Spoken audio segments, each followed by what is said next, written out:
Olá, meus queridos, tudo bom? Bom dia. Ficamos de falar a respeito da derivação imprópria e da substantivação. Então, vamos lá. Derivação imprópria.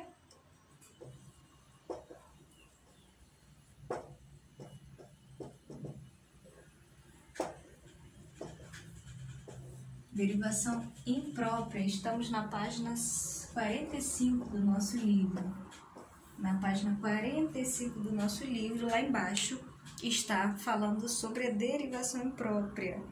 Então, vamos ver o que o nosso amigo, né? A gente vai sempre relacionar, né, o nosso livro didático com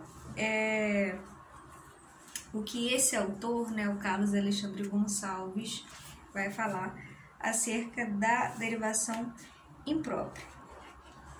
Então, né, ele tem um capítulo aqui, depois da derivação parasintética, que ele fala de um processo de conversão. Olha como é que ele denomina a derivação imprópria. Na conversão, segundo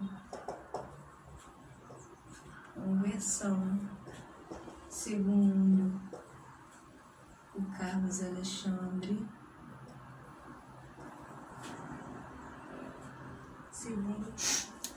Alexandre, Gonçalves, ele vai chamar de processo de conversão. Na conversão, também chamada de derivação imprópria, não há qualquer mudança morfofonológica. Então, na derivação imprópria, ou também chamada de conversão, segundo Carlos Alexandre e outros também vão chamar de processo de conversão, você não há mudanças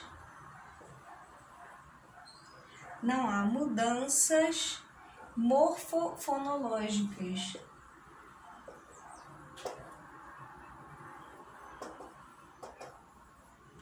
Ou ainda, né? Não há mudança morfofonológica na palavra primitiva. Não há mudança morfofonológica na palavra primitiva que permanece em seu formato original. Permanecendo assim em seu formato original. Então, qual vai ser o lance aí da conversão, né, da derivação imprópria, na verdade, né? Há, por outro lado, uma alteração de classe gramatical. Então, o que vai acontecer na conversão, né, ou na derivação imprópria? Deixa eu apagar aqui que o quadro é minúsculo, não dá para colocar tudo. Na derivação imprópria, segundo Carlos Alexandre, né, há uma alteração, na verdade, não na palavra primitiva, não há uma alteração morfofonológica. O que isso quer dizer, né? Que não vai haver uma alteração na estrutura da palavra primitiva. O que vai acontecer então com essas palavras que vão sofrer a conversão, que vão sofrer a derivação imprópria? Vai haver alteração na classe gramatical. Então, haverá uma alteração, sim, mas na classe gramatical.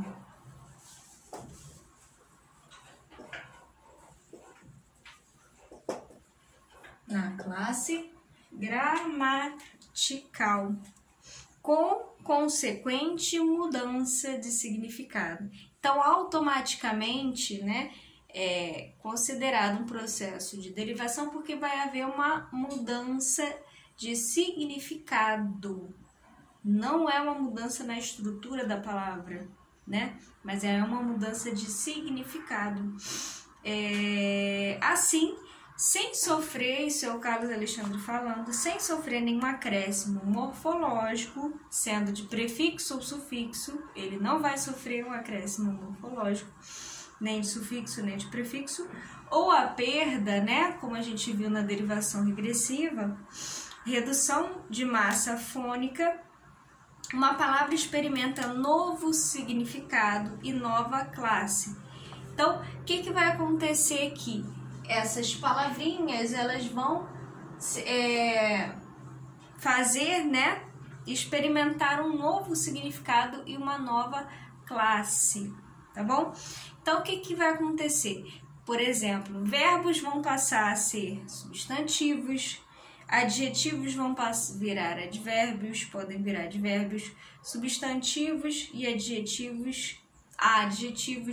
substantivos podem vir a se tornar adjetivos e assim por diante. Então, olha só o exemplo que ele dá aqui, ó. Quer jantar agora?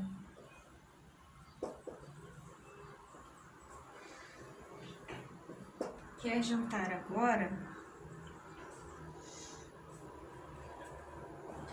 O jantar está servido. Você é muito alto. Você é muito alto.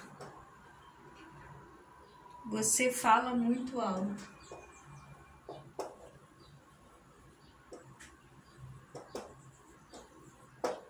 Caramba, olha só a diferença, né? Como é que pode? Bom, olha aqui, temos basicamente dois exemplos, né? Aqui nós temos, analisando aí a forma verbal jantar, que aqui em cima, no primeiro exemplo, ela vem assumida como verbo, né? Na sua classe gramatical de origem. Então, quer jantar agora, jantar aqui está numa classe gramatical de origem, verbo. Quando eu passo para esse segundo exemplo aqui, em que eu encontro a mesma forma verbal, só que a localização dela, né, a posição em que ela está, acompanhada do artigo, sendo automaticamente substantivada aqui, numa posição de sujeito, olha só, muda totalmente, né, o sentido e a classe gramatical, né? Automaticamente esse jantar aqui virou um substantivo, né? Então aqui esse jantar é um verbo, aqui automaticamente ele virou um substantivo, né? Substantivo. O jantar está servido. Como é que eu sei que é um substantivo, né? Bem acompanhado de um artigo, está em posição de sujeito. No sujeito, a gente sabe que o núcleo do sujeito é um substantivo ou uma palavra equivalente ao substantivo, uma palavra substantivada, né? Acompanhada de um artigo, sendo um artigo definido ou indefinido, certo? Aqui embaixo eu tenho você é muito alto, analisando o vocábulo alto aqui, né? O adjetivo, né? No caso aqui, a gente tem você é muito alto, um predicativo aqui, né, em relação ao pronome você. Então, aqui a gente tem um adjetivo e a mesma palavra aqui embaixo, numa posição que a gente percebe que é um advérbio. Você fala muito alto, né? Olha aqui o advérbio aqui, a posição de advérbio. Certo? Muito alto, o advérbio intensificando, né? O advérbio, aí no caso, né? O alto em posição de advérbio. Aí tem um outro exemplo que ele fala assim, o burro é arisco. Arisco, no caso, o burro, na verdade, é substantivo. Ele é muito burro. Olha só, o burro virando adjetivo aí no caso. Aí ele vai falar assim, a conversão consiste, portanto, na passagem de uma unidade lexical da categoria morfossintática A para a categoria morfossintática B, né? É uma alteração morfossintática, porque você vai mexer, na verdade, não na palavra em si, você vai mexer na sintaxe, na relação que ela vai estabelecer com as outras palavras. Então, é uma lógica sintática, mais sintática do que morfológica, né? Então, consiste, né, a conversão na passagem de uma unidade lexical de categoria morfossintática A para a categoria morfossintática B, com consequente aquisição de todas as propriedades gramaticais da classe de acolhimento, incluindo padrão flexional e comportamento sintático semântico. Então, além da posição que ela vai ter, né, na ordem sintática, você também mexe na semântica. Você também tem a posição em que essas palavras, né, vão estar, vai influenciar também na significação, vai influenciar também no sentido, né? Exemplo incontroverso de conversão em português é o uso de adjetivos com função de advérbios, tais como jogar sujo, olha só, falar rápido, respirar fundo, etc. Esse é um caso clássico de conversão, porque o adjetivo perde, né? O adjetivo aqui, ele perde, né, a capacidade de variar em gênero e número e acaba se comportando como autêntico advérbio. Olha que interessante, né? Sendo, portanto, invariável.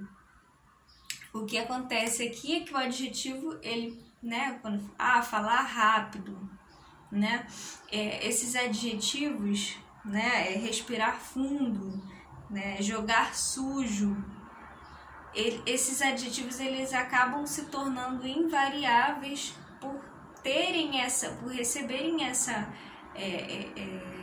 esse fenômeno da conversão, né, da derivação imprópria, e se tornarem, deixarem de ser, né, eles deixam de ser adjetivos para se tornar advérbios. Olha só, por exemplo, no comercial, a cerveja que desce redondo. Olha só, a cerveja que desce redondo, a flexão de gênero em redondo desfaz a conversão e leva a um sentido diferente do que se pretende veicular. O que nos mostra que redondo, nesse caso, né, realmente equivale a um advérbio de modo, né, e não a um adjetivo, no caso, né. Falta abordar, por fim, a derivação regressiva, e aí ele fala, né, depois ele fala da derivação regressiva, que a gente também já comentou e já falamos aqui na aula passada, né? Então, lá na página 45, né, o que nós vamos ver? Tem um quadrinho do lado direito, lá embaixo, falando assim, comentário, né, depois de ler, né, toda essa parte aí da derivação imprópria, tá assim, o processo de substantivação. Processo de substantivação. E pra gente fechar, antes da gente falar da composição, né? Então aí a gente fez uma comparação com esse autor aí, o Carlos Alexandre. E aí ele fala assim, substantivação. A ocorrência mais comum de derivação imprópria consiste na passagem de uma palavra de uma classe gramatical, de uma classe gramatical qualquer para a classe dos substantivos. Para que isso aconteça, basta que um artigo ou um pronome seja anteposto à palavra. Então, exemplos. Viver, como a gente viu aqui no caso do verbo, né? Viver automaticamente vira substantivo quando você tem um acréscimo, né? Quando ele vem acompanhado de um artigo. Então, viver ou viver, né? Vocês podem acompanhar aí. Sofrer, né? Verbo sofrer. Meu sofrer. Então, aí também, né? Meu sofrer. Com auxílio de um pronome, né? No caso aí, meu sofrer, certo, virando adjetivo, né? O certo virando substantivo, adjetivo virando substantivo. Então, tem o certo, né, a se fazer é estudar, por exemplo, né? E não quando ele vira também um substantivo. Então, você pode ver aí, né, que tantas formas verbais, né, quanto pronomes, advérbios, adjetivos, né, na presença de um artigo, né, acompanhado, essas palavras acompanhadas de um artigo, elas são substantivadas. E aí nós temos esses casos de derivação imprópria, e aí que o livro de vocês fala que normalmente isso acontece com essas palavras que passam a virar substantivos, certo? Esse mecanismo gramatical denomina-se substantivação. E as palavras que passam a substantivo denominam-se palavras substantivadas. Ok, gente? Então, aí a gente vai passar para o processo de composição na próxima aula. E aí é só para a gente fechar essa parte de derivação. Ok, gente? Então é isso. Beijos. Tchau, tchau.